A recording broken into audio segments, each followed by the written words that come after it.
Et j'ai reçu pas mal de messages déjà, des petites questions aussi. Trop cool. Juste avant de commencer, j'aurais aimé juste, tu peux, même si les gens te connaissent, moi, il y a plein de personnes qui te connaissaient pas à la base, qui connaissaient pas aussi le projet Résilience. Du coup, juste, tu pouvais te présenter rapidement, comme tu avais fait pour le podcast. Avec plaisir. En très bref, je m'appelle Will Janssens. La seule partie vraiment compliquée dans tout ça, c'est le nom de famille, même si c'est la moitié du beau temps en Belgique. Donc voilà.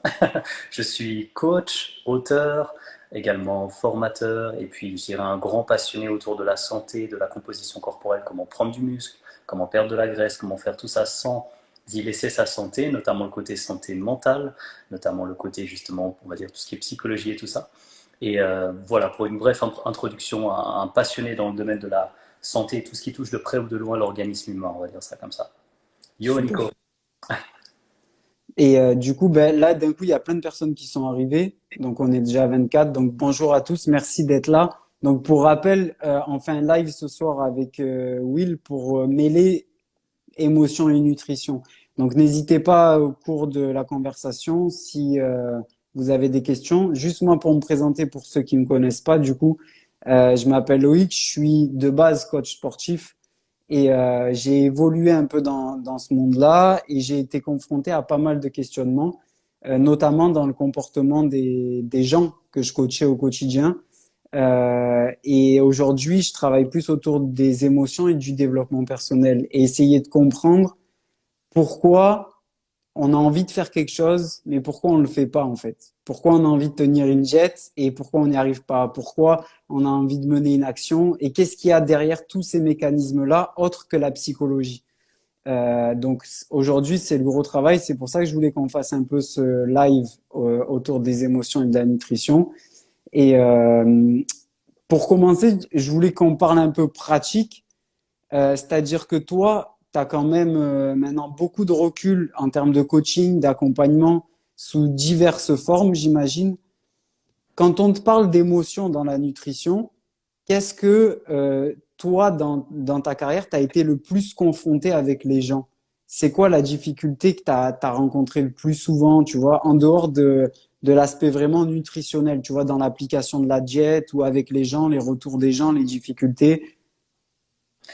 Alors c'est extrêmement vaste. Pour donner quelque chose de très concret tout de suite, pour entrer et mettre les deux pieds dans le plat, je dirais que les émotions, c'est quelque chose qui est souvent mal accepté. C'est-à-dire que c'est souvent quelque chose sur lequel on va jeter des pierres et dire ouais c'est mes émotions, j'ai raté ma diète parce que ça, j'ai raté mon entraînement parce que ça.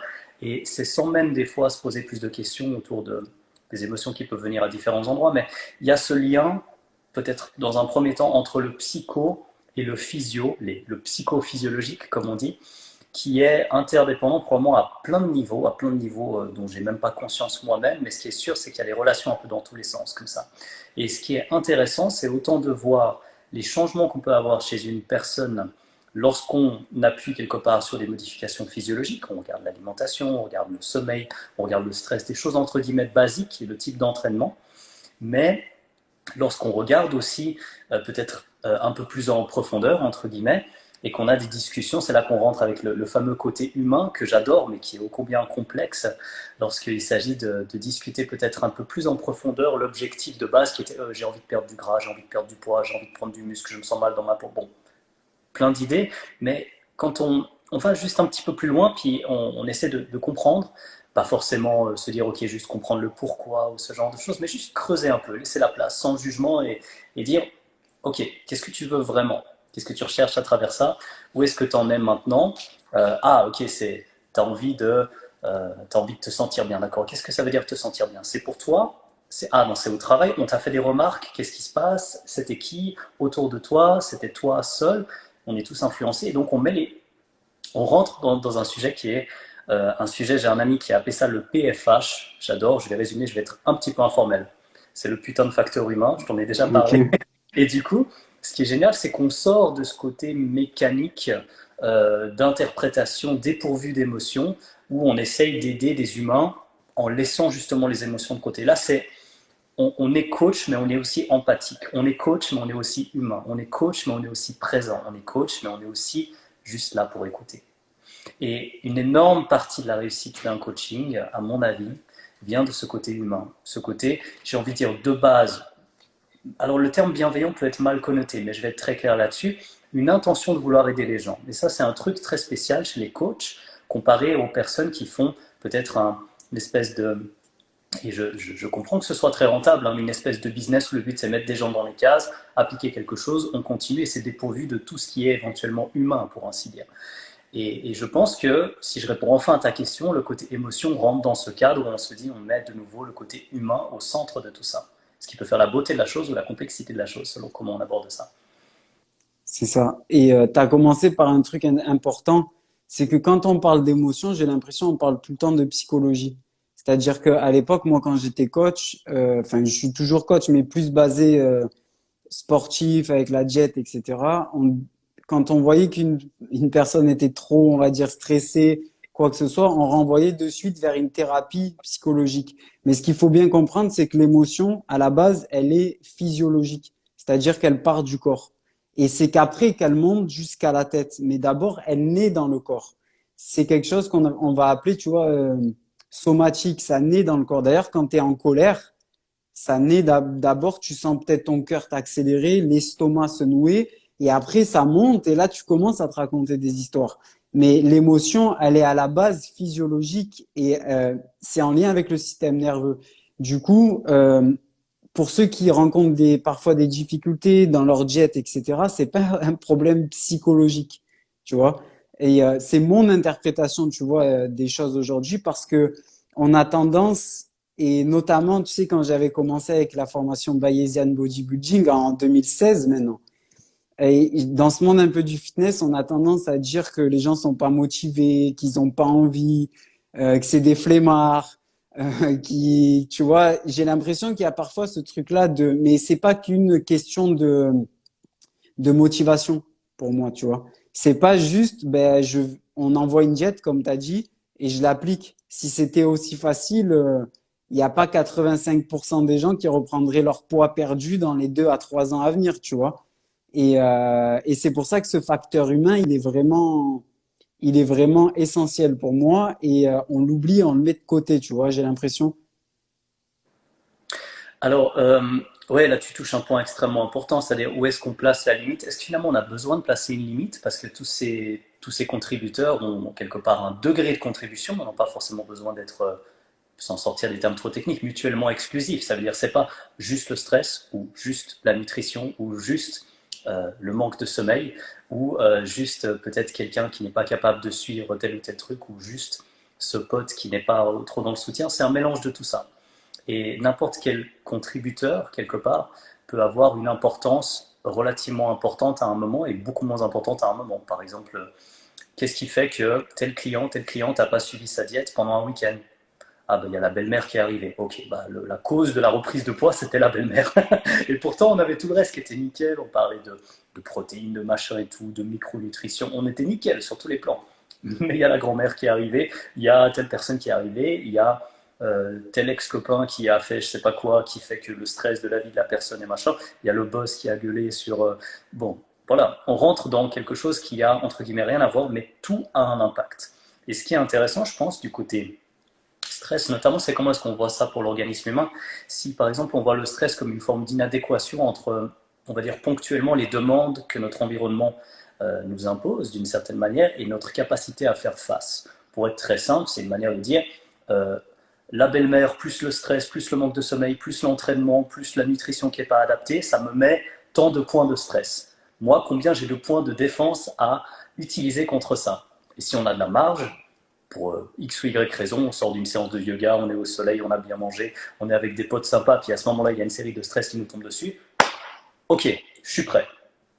À l'inverse, on sort d'un examen, tout est compliqué, on est à fleur de peau, et puis là, même une remarque, même pas forcément négative, et puis on fond en larmes, je caricature, mais on est là aussi, on est dans ce truc qui évolue en pleine dynamique, et c'est pour ça que je pense que, je sais pas si c'est là que tu veux m'emmener hein, dans ce live, je te suis un peu comme tu veux, mais je pense que c'est là que le côté humain, avec une certaine réactivité plus spontanée comme ça, plus empathique tout simplement, permet d'aller beaucoup plus loin parce qu'on prend la personne, on l'accompagne depuis là où elle se situe là maintenant. plutôt que de venir avec tous nos a priori quelque part. Alors c'est bien, il y a des principes, on veut perdre du poids, bon, à un moment quelque part, il faut qu'il y ait un écart calorique qui se forme et que ce soit dans la direction d'un déficit, c'est très bien. Maintenant, qu'est-ce qui fait que cette personne mange ses émotions? Pour parler du thème de la journée, ben, ça peut être justement tout ce qu'on a mentionné jusque-là et ça peut devenir extrêmement compliqué. Ça peut être des fluctuations au niveau du cycle hormonal qui sont plus ou moins toujours dépendantes de l'état physiologique de la personne. Ça peut être des fluctuations qui sont absolument pas liées uniquement aux hormones, mais qui finalement, parce que le stress a un impact sur les hormones ont un impact sur la manière dont on gère le stress, euh, c'est compliqué. Je ne sais pas exactement où tu veux m'amener là, mais concrètement, oui, maintenant, dans mes coachings, je prends ça en compte beaucoup plus qu'à l'époque. Quelque part, je me disais, bon, moi je suis coach, je parle de prise de muscle, je parle de perte de graisse, je Mhm. parle de musculation, et je m'arrêtais très volontiers à ça. Puis à un moment, si ça allait pas, je me disais, bon, bah, tel ou tel cliente, soit n'est pas motivé, comme tu l'as dit, et quelque part, je ne me remettais pas plus en question que ça, soit ça fonctionne bien avec certains, ça fonctionne moins bien avec d'autres, et donc on se concentre sur les personnes chez qui ça fonctionne bien, ce qui est un peu triste, parce que c'est les personnes qui ont le moins besoin d'aide probablement. Donc voilà, on est là. Ouais, Donc les deux un peu. ouais, c'est ça. Et c'est en fait, on va parler un peu de manière plus large de comportement alimentaire, comment on se comporte vis-à-vis de l'alimentation. Et je sais que toi, il y a des personnes aussi dans ton entourage qui en parlent beaucoup. Parfois, je vois des posts passer, etc. Et c'est vrai que ce terme de comportement alimentaire, tu vois, on le voit comment nous, on agit, tu vois, dans notre quotidien vis-à-vis de l'alimentation. On est chacun individuel, mais c'est notre comportement actuel vis-à-vis de l'alimentation. Il y a tellement de choses qui est en dessous, tu vois, qui arrivent jusqu'à là. C'est-à-dire que souvent, quand on dit on a un comportement vis-à-vis de l'alimentation en particulier, on va essayer de modifier ce comportement-là. Mais en dessous du comportement, il y a plein d'étages, tu vois, et notamment jusqu'à la physiologie. C'est-à-dire que c'est pas juste en se disant ben, je vais pas manger mon 4 heures et mes gâteaux à 4 heures que c'est pas parce que je vais juste penser ça que je vais y arriver. Parce qu'il y a une sorte de dérégulation plus profonde et même des croyances vis-à-vis de l'alimentation, comment on s'est construit vis-à-vis de l'alimentation, qui fondent ce comportement-là, tu vois.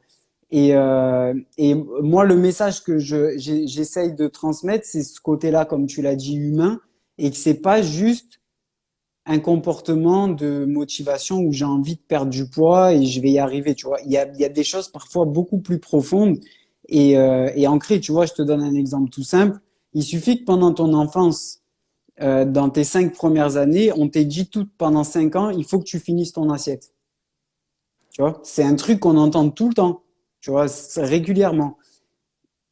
Pendant ces 5 périodes, ces 5 ans, ces 5 premières années, ton système nerveux, ton cerveau, c'est un aspirateur et il est en train de construire en gros ses fondements pour ton comportement d'adulte plus tard, tu vois. Et toi, tu l'intègres comment? Comme une croyance. Donc, quand tu vas grandir, tu vas avoir ton assiette devant toi et sans même le vouloir, tu vas aller jusqu'au bout, voire même plus parfois, tu vois. Et c'est juste pour essayer de dire que en tant que coach, parfois on voit le comportement de la personne vis-à-vis de l'alimentation, mais qu'il y a plein d'étages aussi en dessous, parfois qui l'empêchent de modifier ce comportement-là, tu vois. Oui, alors je vois très très bien. Et c'est là que je pense que les liens sont absolument extraordinaires parce qu'on prend finalement ce qui a un impact sur nous, là où on est justement le plus susceptible d'être malléable, on va dire ça Mm. comme ça. Et puis dans la phase primaire, quelque part de développement, on pourrait l'appeler comme ça ou de plein d'autres manières selon si on aborde ça de manière un peu sociologie ou autre chose. Et c'est énorme. C'est-à-dire la nutrition est toujours lié au contexte de la civilisation entre guillemets dans laquelle on est, enfin, il y a des populations qui mangent complètement différemment et on serait choqué. Moi, j'ai entre guillemets la chance de venir un peu de partout. Je suis un peu asiatique, je suis un peu Ouais. norvégien, belge, suisse, j'ai voyagé dans beaucoup de pays et on ne se comporte pas du tout de la même manière, par exemple entre la Chine et puis la Suisse, ou encore rien qu'en Belgique ou en France ou en Angleterre, où j'ai pu vivre pendant une année aussi, il y a des énormes changements. Et c'est vrai que ça implique pas mal de choses. Maintenant, il y a quelque chose qui est un peu au centre de tout ça, que j'aime bien, c'est le côté la nutrition devrait être nourrissante. Alors ça paraît bizarre ce que je viens de dire, parce qu'on se dit nutrition, il y a des nutriments, ça va forcément nous nourrir. Ok, bon, ben, il y a plus ou moins de nutriments, il y a des nutriments plus ou moins qualitatifs, et puis il y a des aliments globalement qui vont contenir des choses plus ou moins bénéfiques pour le fait de se sentir notamment rassasié. Et on va dire tout ce qui tourne autour de la satiété au sens large, c'est aussi quelque chose de délicat. Donc on prend ces côtés qui sont, on va dire peut-être côté environnemental, sociétal, sociaux. Tu dois finir ton assiette comme tu l'as dit. Ça c'est un aliment qui est positif, ça c'est un aliment qui est négatif, ça c'est un aliment obligatoire, ça c'est un aliment interdit. Ça c'est du sucre, c'est mauvais, ça c'est ci, c'est machin, ça c'est tel truc, c'est indice glycémique, ça c'est tel machin, c'est pas de saison, ça pose problème, ça c'est pas écolo, ça c'est... Finalement il y a plus de il faut pas que de il faudrait.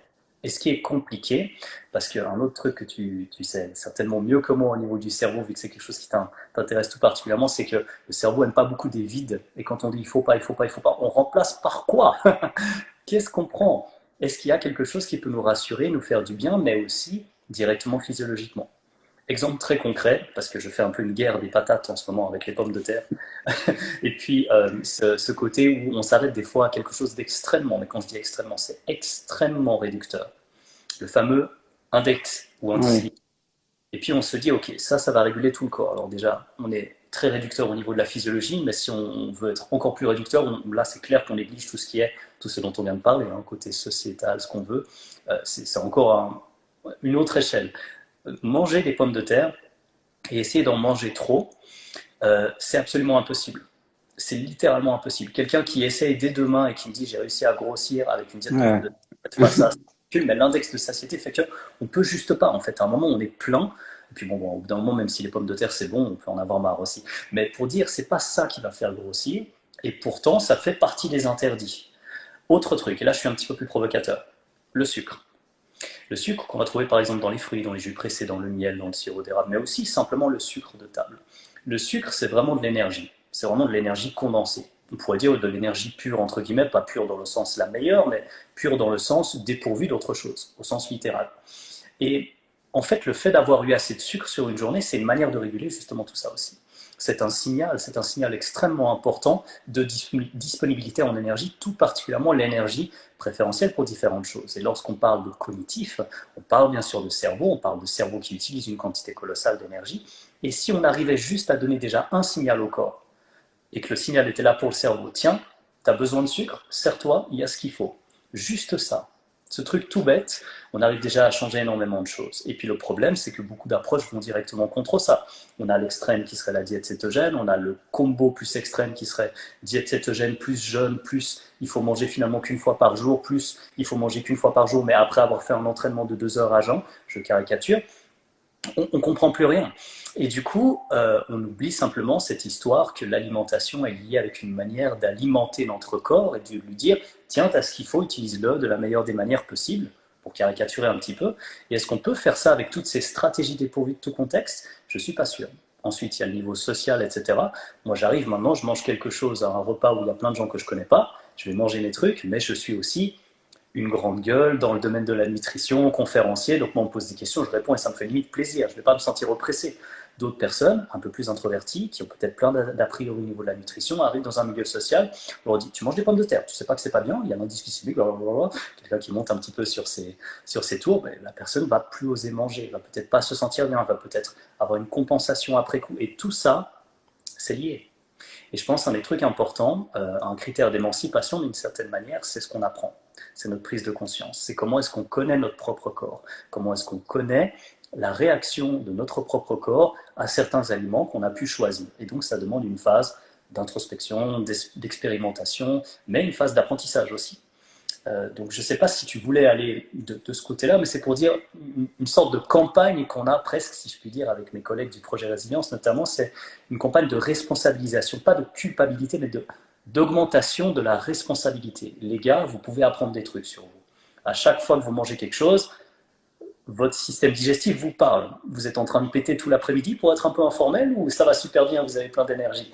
Vous êtes en train de vous tordre en deux parce que vous avez mal au ventre et puis en plus vous vous sentez agressif et à fleur de peau, ou ça va, vous avez de l'énergie, vous faites vos trucs, vous avez chaud, vous vous sentez bien.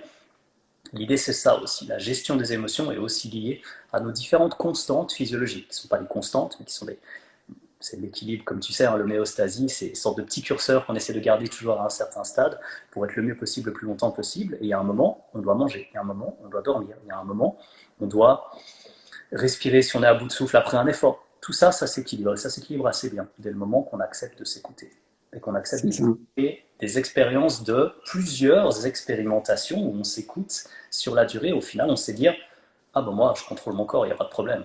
Et aujourd'hui, si je peux dire ça, eh ben, je peux dire que la majorité n'est pas capable de dire quelque chose comme ça. Je contrôle mon corps, je suis capable de le faire évoluer, je me sens bien, je sais ce que je digère, je sais ce que je ne digère pas. Quand je vois un signe sur moi, un exemple tout bête, par exemple, si j'ai deux, trois boutons qui arrivent, moi je me dis, ah oui, c'est juste, moi j'ai pas de zinc, notamment dans mon alimentation, je sais que je suis en carence d'huîtres, entre guillemets. Ça paraît tout bidon, mais c'est un truc que j'ai pu apprendre sur la durée, mais qui est lié aux connaissances, qui est lié à bah, je m'observe, à un moment je vois putain, des boutons, fait chier. Forcément réaction, je tourne un peu à la dérision, mais c'est pour dire ça peut être d'autres critères, ça peut dire on se sent moins bien, on voit tout à coup qu'on a pris 3 kilos, on voit tout à coup qu'on perd des cheveux, on voit tout à coup qu'on a des cheveux gris, on se dit tiens, j'ai pas mangé de cuivre, etc. Qu'est-ce qu'il pourrait y avoir de ce côté-là? Il y a plein de choses qu'on peut avoir en tête, mais ça demande un mélange de tout ça. Et je pense qu'il n'y a rien qui peut passer sans prise de responsabilité. Et pour être responsable, il faut acquérir des connaissances. Pour acquérir des connaissances justes, il faut pouvoir s'écouter soi-même et faire des synthèses. Donc ça fait beaucoup de choses, mais Ouais. important pour les émotions. Mais c'est la base et on en avait parlé un peu pendant le podcast, mais la conscience de soi, c'est le fondement de tout. Et si demain, tu veux même travailler, on va dire, au niveau émotionnel vis-à-vis de l'alimentation, faut que tu aies cette conscience de toi. Parce que si tu commences à te poser des questions, qu'est-ce que tu ressens avant de manger? Qu'est-ce que tu ressens en fonction de l'assiette? Et qu'est-ce qui te traverse, etc. Tu vas te rendre compte qu'il se passe plein de choses dans ton corps au niveau émotionnel et pas que dans ta tête, parce qu'on est fort pour se raconter des histoires. Et, et c'est là que quand tu arrives à te connecter un peu plus à ton corps, tu te diriges aussi plus vers peut-être d'autres besoins, tu vois. Et, euh, et tu vois, aux États-Unis, ils remettent en question le mot de santé mentale. Parce que santé mentale en France, c'est psychologie, tu vois. Ouais, C'est ok. psychothérapie. Pour eux, la santé mentale vient à 80% du corps. C'est-à-dire que ça va, tu connais le nerf vague, il part de la plupart des organes pour remonter au cerveau et il envoie 80% des informations. Et eux, ils partent du principe que la physiologie, et je sais qu'avec le projet de résilience, vous avez beaucoup parlé de digestion, ça impacte fortement ta santé plus haut, tu vois, émotionnelle et cognitive. Donc pour eux, la santé mentale n'est pas dans la tête. La santé mentale vient avant tout dans le corps. Et quand tu regardes, par exemple, un enfant, les 2 premières années, il n'a pas accès à une mémoire consciente, il n'a pas accès à la pensée et au langage, tu vois. Et c'est que sa physiologie qui parle. Il a faim, il pleure, tu vois. Il n'est pas bien, il va pleurer aussi. C'est son corps qui parle et il n'y a pas de traitement plus haut cognitif, tu vois. Et donc, c'est pour te dire que, au final, quand je parlais d'émotion et de nutrition, quand j'ai vu le travail, par exemple, fait sur la digestion, et tu l'as dit tout à l'heure, quand tu manges trop et que tu restes et que tu as mal au ventre, que tu es ballonné, c'est impossible dans l'après-midi de faire du travail physique, c'est impossible juste de faire du travail cognitif. Si tu vas aller à un rendez-vous amoureux, ça risque d'être compliqué aussi. Et c'est pour ça, c'est pour dire la puissance que même au travers de l'alimentation, tu peux avoir un impact fort sur les émotions. Et que si tu penses que tu rencontres des difficultés au niveau émotionnel, c'est pas que en allant parler à un psychologue que tu vas travailler ça, mais déjà aussi beaucoup, beaucoup via la nutrition, tu vois. Je sais pas si toi, tu as cette vision-là, mais en tout cas, moi, c'est cette ouverture-là, tu vois, sur le truc qui est intéressante. Je peux passer encore plus pour un fou, ça te dérange pas si je vais encore. Non, je suis. Non, parce que je vais carrément aller plus loin, donc je vais directement dans ton sens, mais là j'ai une idée encore un peu plus poussée. On est dans un. Voilà, on va garder ce live totalement apolitique, hein, mais juste pour dire que on est chez nous aussi des fois par contrainte, et tout particulièrement dans cette période aussi particulière. Euh, Si on change d'endroit et que tout à coup on se retrouve en pleine nature, dans la forêt, je caricature, etc. Là, je discutais sans mentionner la personne directement, parce que voilà, je garde bien sûr l'anonymat des clients et des clientes que je suis. Une personne m'a dit, c'est simple, tous ces symptômes-là, et on parlait notamment de problèmes de digestion, mais aussi de problèmes de sommeil et tout. Puis malheureusement, les deux sont liés parce que quand on dort pas bien, on est plus stressé, on digère encore moins bien, on dort encore moins bien, on reste stressé. Bref, on connaît le cycle.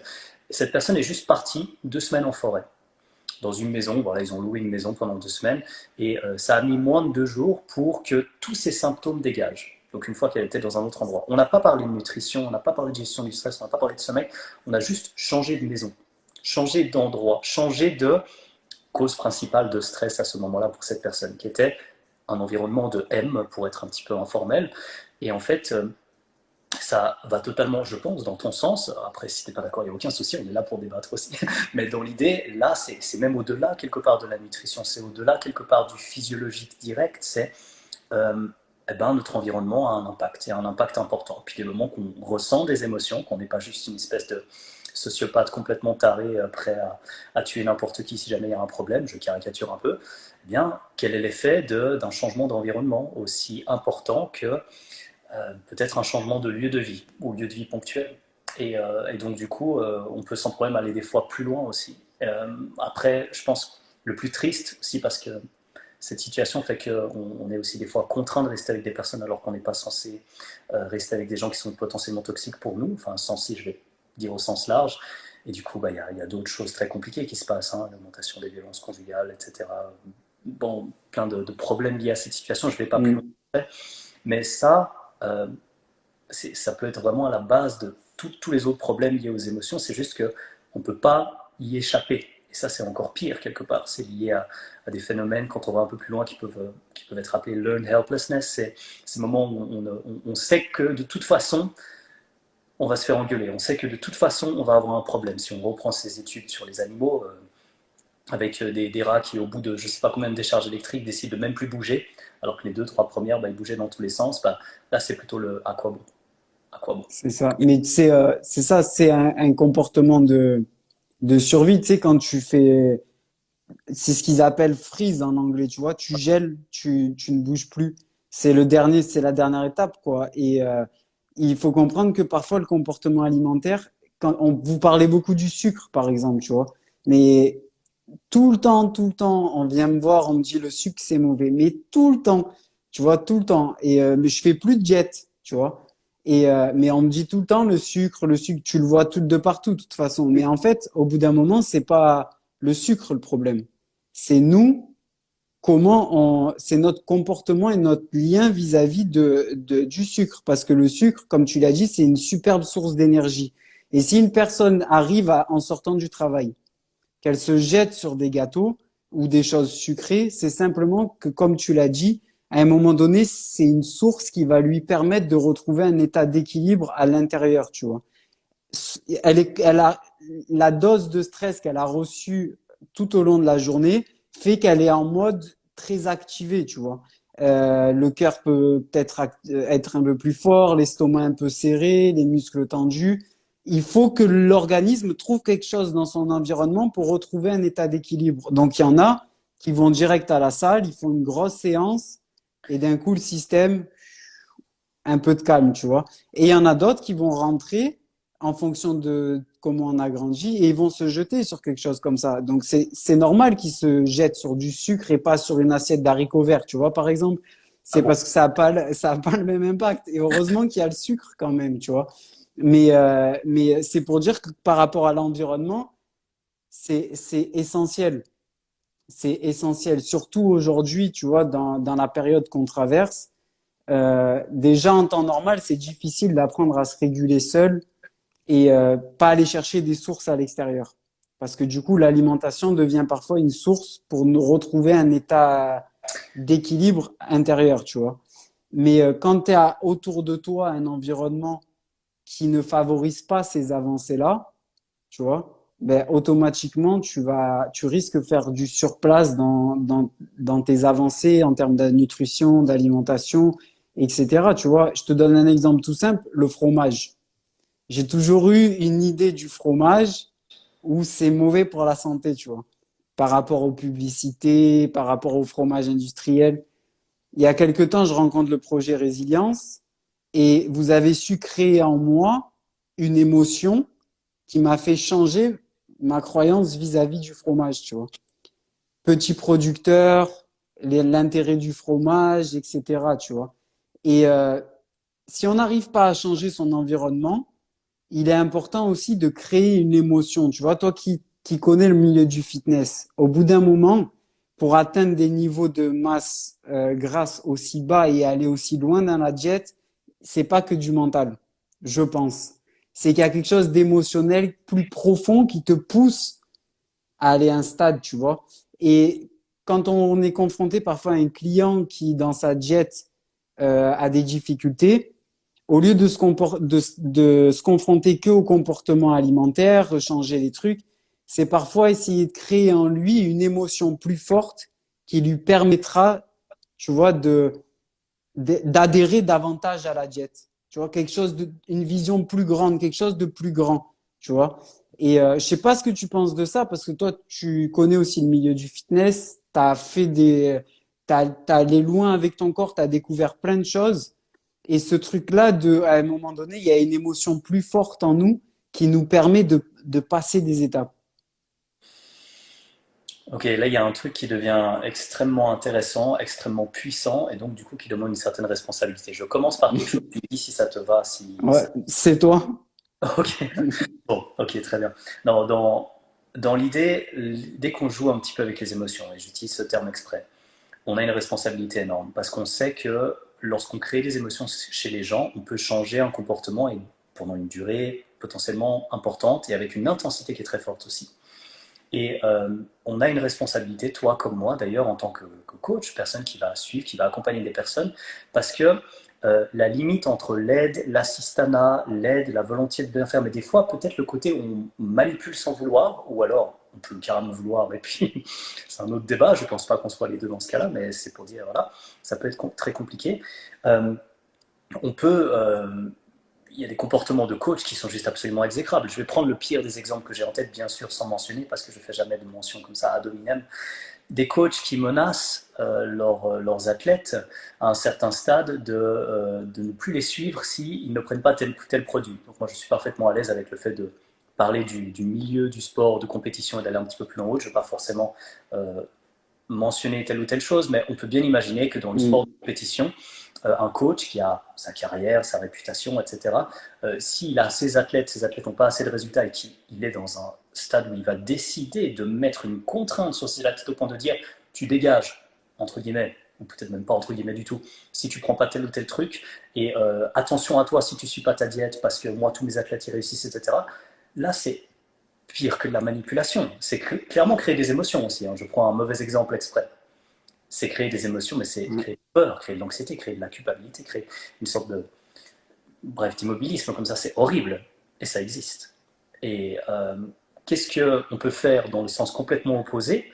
Eh ben, on peut se dire, ok, la personne a fait ça jusque-là, elle n'est peut-être pas forcément dans une optique de compétition, comment est-ce qu'on peut aider cette personne à voir peut-être différemment ce qu'elle a fait jusqu'à maintenant? Si une personne voit que le poids sur la balance et que le poids devient une forme euh, de valeur, je suis trop gros, c'est donc le poids, le chiffre sur la balance est trop élevé, je suis une mauvaise personne, on peut travailler dessus et il y a plein de choses à dire. On peut s'occuper d'autre chose que la balance, prendre des mensurations. Peut-être c'est juste un problème 2.0 et puis finalement les mensurations et le poids c'est la même chose, mais c'est un problème qu'il faut aller chercher un peu plus loin.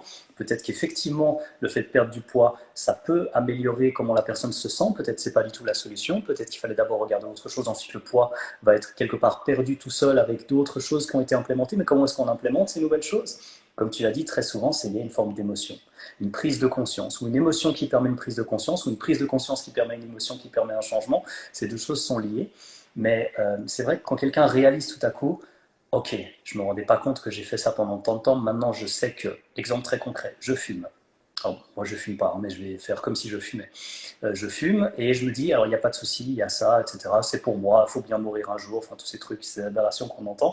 Et puis, enfin bon, bref, après chacun fait ce qu'il veut, mais c'est pour dire, c'est pas une excuse, c'est pas voilà, c'est une manière de rester dans un schéma qu'on a décidé de pas changer pour le moment. Et c'est ok, c'est juste, faut pas dire, faut mourir un jour et puis junk food et puis cigarettes tous les jours, enfin vous faites ce que vous voulez, mais voilà, c'est en tout cas une autre vision de la vie.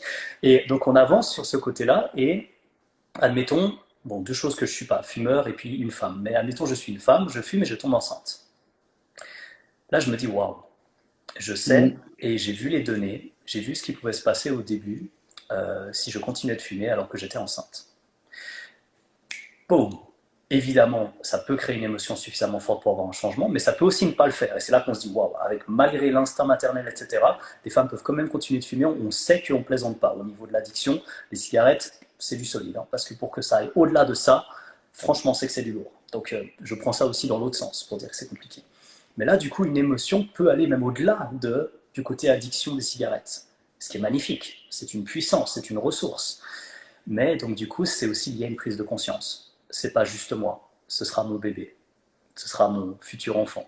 Est-ce que je veux ça pour mon enfant? Paf. Et là, on a une puissance de dingue. Et c'est l'inverse, quelque part, c'est un peu C'est ça. le diamétralement opposé à ce coach un peu machiavélique, sociopathe et je sais pas trop quoi, plus mal dans sa peau et tout ce qu'il faut pour être comme ça avec d'autres personnes. Mais bref, comparé à, par exemple, la beauté, la puissance de l'instinct maternel, l'envie de faire au mieux en portant la vie, que bon, je ne pourrais pas, moi, expérimenter en tant que mâle au sens biologique du terme. Mais du coup, on peut imaginer cette différence qui peut donner, et qu'il y ait une émotion, qui peut donner des résultats absolument incroyables. Et entre deux, on a toutes ces choses qui peuvent être, ok, je me suis senti bien quand j'étais avec tel groupe de personnes qui, eux, faisaient aussi du sport, prenaient soin d'eux, faisaient, je caricature, bisounours pendant quelques instants, de la méditation, du yoga, qui étaient contents, qui étaient tout le temps de bonne humeur. En plus, ils vivaient dans le canton du Valais, qui est ce canton en Suisse où il y a du soleil tout le temps, donc ils étaient heureux tout le temps. Simplement le fait de faire ça, ça a tout changé. Et c'est un peu une espèce d'intermédiaire. Et donc, ouais, avec les émotions, on peut faire des trucs de dingue. Mais on a aussi cette responsabilité en tant que coach. Moi, je sais que j'ai une grande influence et je m'en plains pas du tout. Mais je sais que avec les années, j'ai pu acquérir une certaine crédibilité. Alors c'est con, mais par exemple, j'ai écrit un livre. Bon, j'ai coécrit 3 livres au total, peu importe. Après mon premier livre, il y a des personnes qui sont venues vers moi qui font ouais, oui, t'as comme écrit un livre. J'étais le même. Avant, après, je suis le même gars. Ça n'a pas changé. Mais aux yeux des gens, c'est bon. Il y a le label tel livre, vendu tant de livres, etc. Alors c'est cool, mais du coup, j'ai encore plus de responsabilités. Et donc, quand je dis quelque chose, il faut vraiment que je m'assure que c'est le moins faux possible. Donc, c'est au moins dans l'intention le mieux possible. Et c'est là que j'ai compris que je ne pouvais pas tout savoir. Et c'est là que j'ai compris qu'il fallait que je responsabilise. Et c'est là que j'ai compris qu'il fallait en fait que j'aide les personnes à s'aider elles-mêmes. C'est Et ça. donc, les émotions, c'est une chose, mais peut-être aider quelqu'un à prendre conscience de ses propres émotions et régler sa propre situation, c'est encore plus puissant. Et je pense que C'est c'est ça. dans le coaching. Mais c'est exactement ça, parce que l'objectif à la base d'une émotion, c'est quoi? C'est de nous mettre en mouvement, tu vois. Et, À la base, une émotion, c'est la définition de l'émotion, c'est quand tu ressens de la colère, c'est juste qu'à un moment en toi, c'est venu activer quelque chose et ton corps te dit, il faut que tu agisses, tu vois. Donc c'est à la base, c'est fait pour mettre en mouvement, mais il y a une différence et entre imposer son émotion à l'autre et susciter chez l'autre qui trouve sa propre émotion, tu vois. Et quand je dis que nous, on doit essayer parfois quand on se confronte à une personne qui est bloquée dans une diète, qui n'arrive pas à trouver l'équilibre ou qui n'arrive pas à adhérer, c'est peut-être élargir, comme tu l'as dit tout à l'heure, ton client qui est parti en nature, c'est peut-être élargir le champ de questions pour que la personne elle-même trouve d'autres ouvertures pour elle, tu vois, et trouve d'autres émotions qu'elle ne connaît pas. Parce qu'on parlait tout à l'heure de conscience de soi, mais aujourd'hui, on est des robots sur pattes, tu vois. On est coupé au niveau de la tête. Et le problème, c'est que les émotions, ça se passe plus bas. Parce que les émotions, c'est, comme je l'ai dit tout à l'heure, c'est pas dans la tête. Parfois, on pense qu'on ressent quelque chose, mais on ressent pas du tout ça. Et si tu demandes aux gens qu'est-ce que vous ressentez, c'est souvent vide ou ça peut même être terrifiant parce qu'on se rend compte qu'on se pose jamais la question, tu vois. Et à un moment donné, si à 4 heures tu te jettes sur ton goûter, c'est juste une émotion aussi qui est présente, qui te submerge. Et si tu ne l'accueilles pas, tu vas automatiquement chercher à l'extérieur quelque chose pour venir te réguler. Tu vois le truc. Alors que peut-être parfois juste s'asseoir et ça fait peur parfois d'affronter ses propres émotions. Tu vois, on parlait d'environnement. C'est sûr que si tu vis dans un environnement qui est très complexe et qui est difficile à assumer pour toi, tu vas aller chercher automatiquement des sources à l'extérieur pour venir un peu trouver cette régulation à l'intérieur, tu vois. Mais du coup, ouais, c'était surtout pas imposer ses émotions à l'autre, tu vois. C'est exactement ça. Ah ouais, non, ça c'est clair. En fait, c'est à ce niveau-là qu'on a une responsabilité de dingue. Dans les quelques retours que j'ai, soit de, alors ça paraît peut-être bizarre et peut-être totalement logique, j'ai très très très très peu d'amis proches.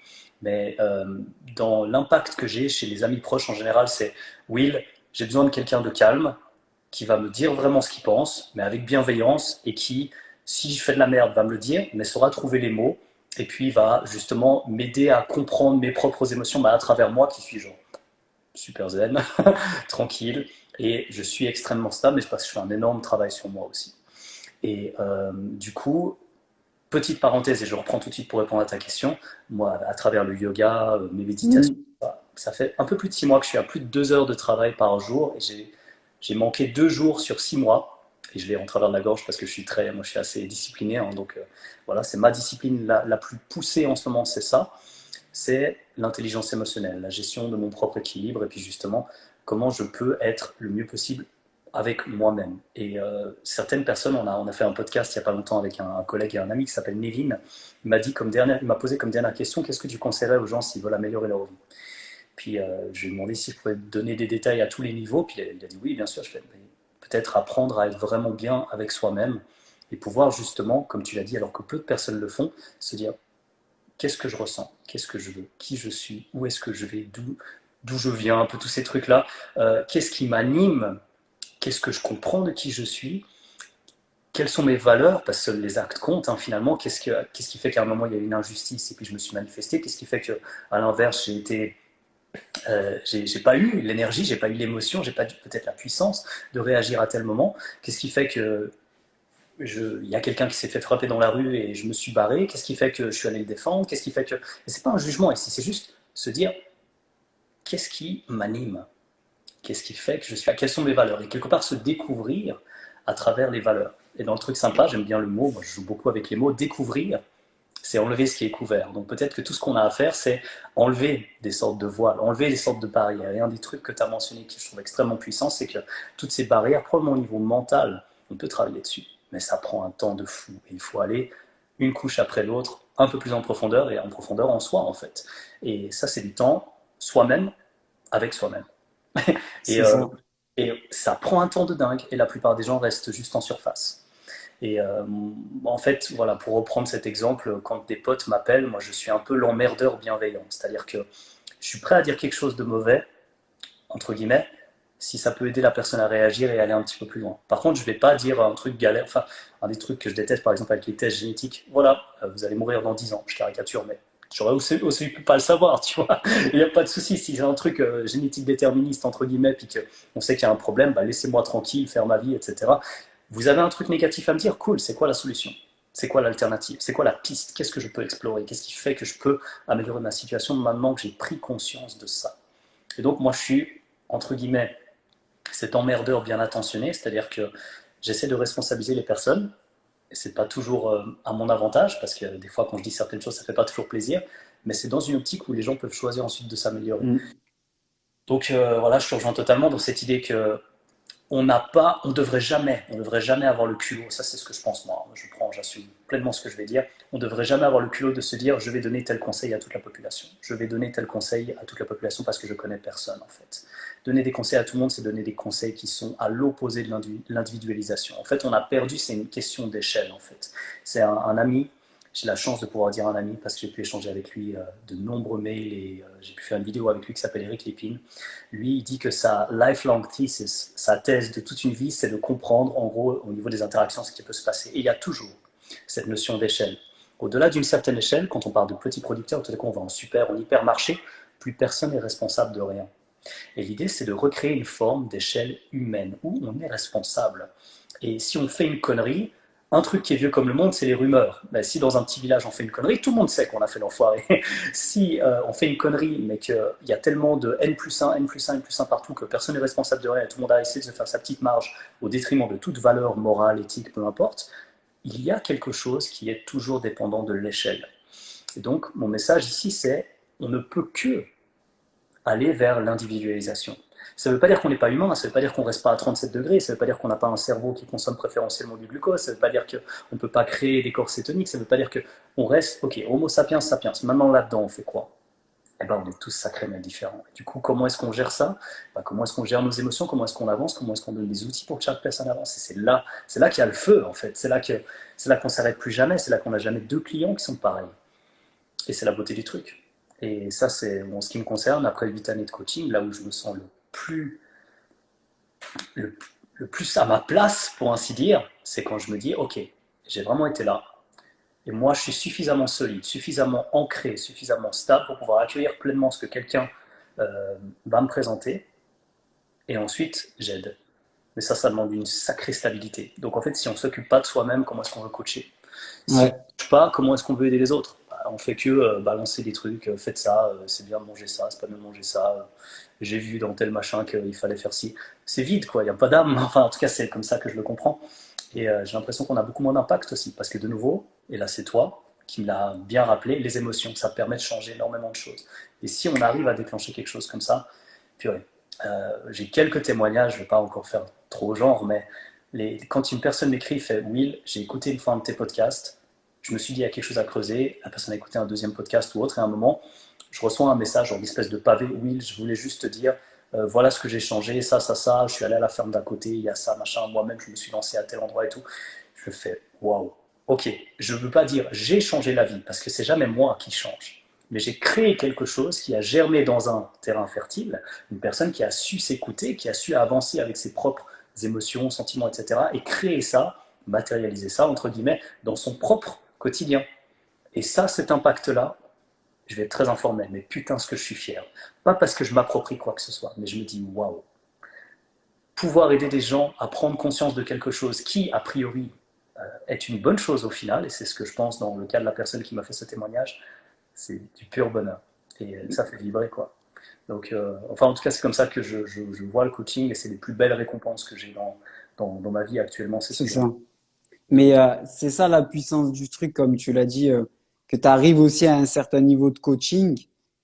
euh, nos deux corps, ils communiquent quand tu coaches avec quelqu'un. C'est-à-dire que la personne, quand elle va t'envoyer un mail, ça va venir te toucher à certains moments. Et il faut que toi, tu sois tellement ancré dans ton rôle de coach qu'il faut pas que tu sois dans la réaction, en fait. Mais que tu sois toujours dans je lui donne les outils, tu vois, et pas je lui impose quelque chose. Et c'est là la grande différence entre deux coachs. Et quand tu vois toutes ces jets sur Internet, c'est que de l'émotionnel. C'est-à-dire, ah ben, j'ai réussi à faire ça, je vais montrer à tout le monde, je vais l'imposer à tout le monde. Et souvent, après, on va faire la jet de lui parce que c'est lui qui m'intéresse plus que la jet, tu vois. Et il y a toujours ce facteur-là émotionnel et on se repère. Mais c'est juste que toi, à un moment donné, dans ton coaching, tu apportes de la sécurité aux gens aussi, tu vois. C'est ce qu'on va appeler de la co-régulation. C'est-à-dire que la personne, elle vient chercher quelque chose en toi et tu arrives, toi, par les mots, par ton savoir et par tes émotions, à venir lui apporter cette régulation à l'intérieur, tu vois. Ce qui lui permet ensuite, elle, d'accéder à plus de potentiel, tu vois. C'est-à-dire que demain, tu fais face à un coach, même si c'est le meilleur en nutrition du monde, mais il a aucune en gros, il a aucune capacité de recevoir l'autre, il arrivera à rien avec la personne. C'est impossible. C'est impossible parce que pour écouter quelqu'un et le mettre en place et le vivre, il faut ce qu'on va appeler la confiance, mais la confiance aussi, c'est comme je dis, c'est physiologique, c'est-à-dire se sentir bien avec l'autre, en sécurité et avoir confiance à ce qu'il dit. C'est ce que je t'avais dit pendant le podcast. J'avais dit, j'ai enlevé tout le monde sur Instagram en nutrition, j'ai gardé Will et Projet Résilience. C'est tout. Mais pourquoi? Parce que c'est pas une question de savoir, c'est une question que ce que vous transmettez, il y a le côté émotionnel et sécurité. C'est-à-dire, je me sens en sécurité dans ce que vous transmettez et du coup, ça me permet moi de d'appliquer et d'avancer, tu vois. Et ce que j'essaie de dire, c'est que quand tu transmets une information, pour pouvoir l'appliquer, il faut que tu aies confiance en la personne et avoir confiance en une personne, c'est aussi se sentir bien à l'intérieur, tu vois, en sécurité. C'est-à-dire que les gens, ils viennent parce que tu as des connaissances, mais ils viennent parce que Will aussi, il sait apporter cette sécurité physiologique, cette sécurité intérieure-là, et c'est ce qui leur permet d'appliquer dans le quotidien, tu vois. Et je sais pas si tu vois où j'en viens, mais c'est vraiment super important, toi, enfin, dans ce que tu viens de dire, tu vois. Je vois, il y a un point sur lequel, si tu veux bien, j'aimerais bien réagir. Pas dans le sens négatif, mais tu vas comprendre tout de suite où je veux en venir. Par rapport au fait de garder, entre guillemets, que quelques personnes ou les personnes qui nous parlent. Et là, c'est quelque part le côté, et je ne vais pas te surprendre du tout, biais cognitif ou ce genre de choses, ou sélectionner quelqu'un et puis finalement, je caricature, mais j'entends bien et je suis conscient, hein, je ne suis pas naïf, je sais que j'ai ce rôle assez calme, potentiellement assez apaisant, mais ça veut dire que la personne réagit en tout cas à ce côté calme dans ce sens-là. Et du coup, ma responsabilité, c'est aussi de proposer d'aller voir ce que les autres font. Pourquoi? Parce que, un, je peux me planter, et clairement ça va arriver, c'est déjà arrivé, ça arrivera encore. Mais aussi de faire en sorte qu'on puisse justement garder ce potentiel de croisement de données, cette richesse des avis divergents pour au final se faire son propre avis.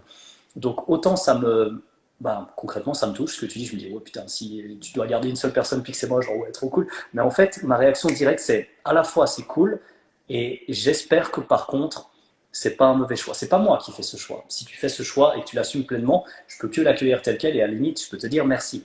Mais je me dois quelque part, ma propre responsabilité, de te dire, est-ce que tu es sûr que peut-être tu ne perds pas des informations? Ouais, Et voilà. C'était mais ça ma réaction. Mais du coup, je te coupe, mais c'est là où c'est pas forcément pour Will ou pour le projet Résilience, tu vois, c'est pour que aussi, quand on applique à InJet à quelqu'un, il faut comprendre ça. C'est que moi, si j'ai fait ce choix-là, c'est que j'ai perdu toute confiance en beaucoup de coachs qui parlent de nutrition. ok. Parce que chacun dit la sienne, et souvent les gens ils viennent me voir, ils sont complètement perdus, tu vois. Parce que ils savent plus quelle direction prendre et ils ont pas le temps d'étudier, etc. Donc, il y a ce côté émotionnel. Si j'ai gardé Will et le projet Résilience, c'est pas pour dire leur approche et la vérité pure, tu vois. Non, C'est non. juste pour dire à un moment donné, ce qui dégage, les émotions qui dégagent en lien avec leur savoir, en lien avec la nutrition, je me sens assez en sécurité pour le mettre en réflexion chez moi. Tu Génial. vois? Très C'est clair. ça. C'est pas, j'applique pas tout ce que vous dites, tu vois. Parce qu'il y a des trucs que je fais pas, mais c'est juste que j'ai pas le temps de creuser encore plus profondément en nutrition. Donc, je me base sur du contenu avec des personnes qui dégagent ces émotions-là, tu Oh, vois. Et dans toutes tes publications, et notamment ces derniers temps et tout, tu le dis tout le temps, tu vois. Tu dis, moi, je dis ça, ma vérité évolue, enfin, ce que je pense savoir évolue et ça évoluera encore. Et c'est dans ce truc-là que je dis ça, tu vois. Et quand une personne n'applique pas une diète, ben, il faut que nous aussi, on arrive à créer de la sécurité avec la personne et l'emmener auprès de nous pour qu'elle puisse assez avoir confiance mais dans le côté bienveillant, pas dans le côté où je fais ce que je veux de la personne et après, tu vois, mais c'est plus pour lui redonner confiance, tu vois. Parce que souvent, les gens arrivent dans des coachings et ils ont un rapport à l'alimentation déjà très déstructuré. Ils ont essayé plein de choses. Ils ont essayé des régimes, ils ont eu beaucoup d'échecs répétitifs. Le but, c'est de les accompagner, en tout cas de leur donner les outils pour pas qu'ils refassent face encore à un échec et de leur expliquer que c'est pas de leur faute, tu vois, les échecs, parce qu'on met tout le temps la responsabilité sur la personne. Mais c'est juste cette sécurité-là, elle est essentielle, tu vois. Et si demain tu discutes avec une personne, la base, c'est de se sentir en sécurité avec elle. Si la personne t'agresse, t'insulte, tu pourras plus discuter avec elle. Tu vois, tu auras même plus envie de discuter avec elle. Par contre, si vous échangez calmement, qu'il y a cette sécurité intérieure, vous allez pouvoir évoluer et grandir ensemble, tu vois. Et c'est ça qu'il faut apporter aussi dans le coaching quand on parle d'émotion et nutrition. C'est pas juste j'envoie une jet. C'est qu'il faut créer une relation de coaching. Parce que sinon, la personne, ça fera jamais sens ce que tu vas lui dire, tu vois. Et d'où pour revenir juste sur, voilà pourquoi je vous ai gardé à vous seulement. Pas parce que vous avez la vérité ou la science infuse, mais parce que ce que vous transmettez apporte de la sécurité, tu vois. ok, génial. Ouais, bah, concrètement, tu n'aurais pas pu me faire plus plaisir qu'avec ce retour parce que bah, justement, tu parles de sécurité, ce que tu as extrêmement bien fait ici. Donc moi, je suis tout sauf quelqu'un d'insécure ou autre, mais si j'avais eu besoin d'être rassuré, tu viens de me faire un 10 sur 10 là, absolument nickel. Et donc, c'est dans cette capacité de me dire, ok, je prends la responsabilité de c'est un choix et je le fais parce que, et pas parce que biais cognitif, je veux juste écouter Will et puis c'est bon, c'est le nouveau gourou et puis on n'écoute plus que lui et puis le reste n'existe pas. Ça, c'est ce qui m'aurait inquiété concrètement, pour être très clair.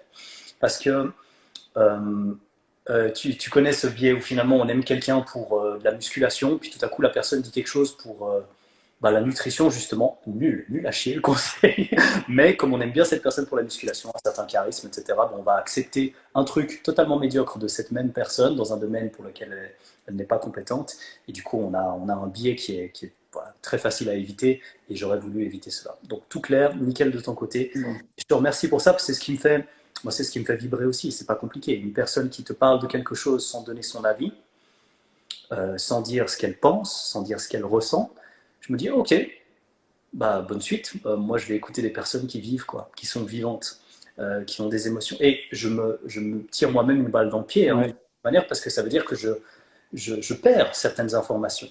Mais je choisis d'avoir des informations qui sont liées aussi au côté humain. Et ça a été extrêmement difficile au début parce que quand on se dit les émotions, c'est juste un biais.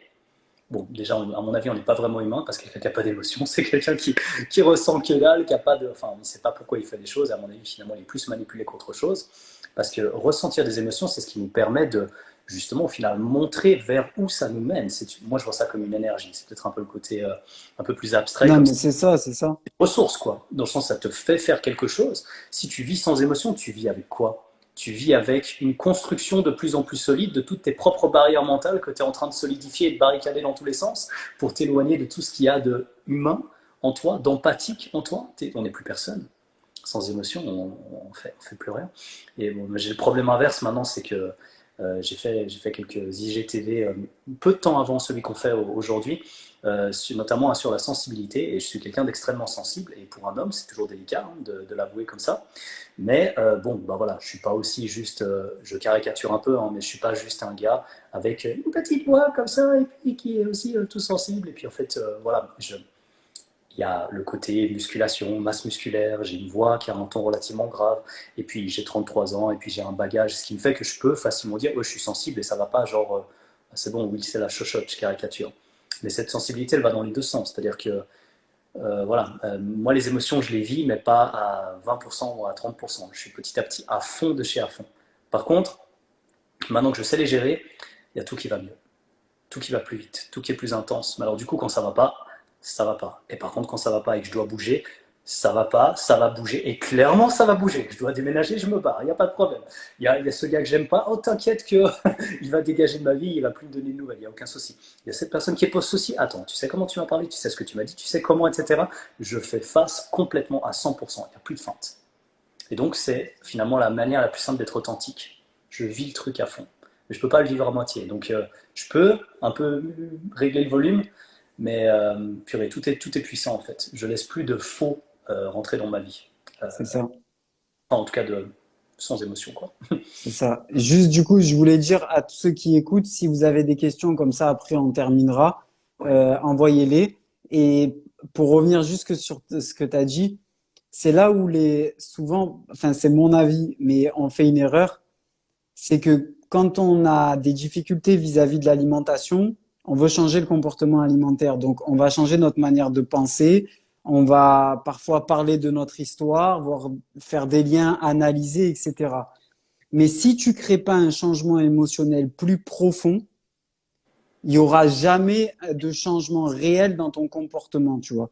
Aujourd'hui, par exemple, toi, dans ta vie, c'est parce qu'il y a eu un changement vraiment émotionnel profond que tu accueilles l'ensemble des émotions parce qu'on a tendance à chercher sur Instagram, c'est un peu la mode, je le dis souvent, tout ce qui est un peu bonheur, cool, on cherche que ça. Mais non, il y a pas longtemps, j'ai fait un post où je disais que la colère, elle a changé le monde. Tu vois, quand tu prends des gens comme Nelson Mandela, comme certains boxeurs ou certains sportifs, ils avaient beaucoup de colère, mais ils ont laissé un espace à cette colère consciente. Tu vois, ils l'ont pas laissé sortir comme ça.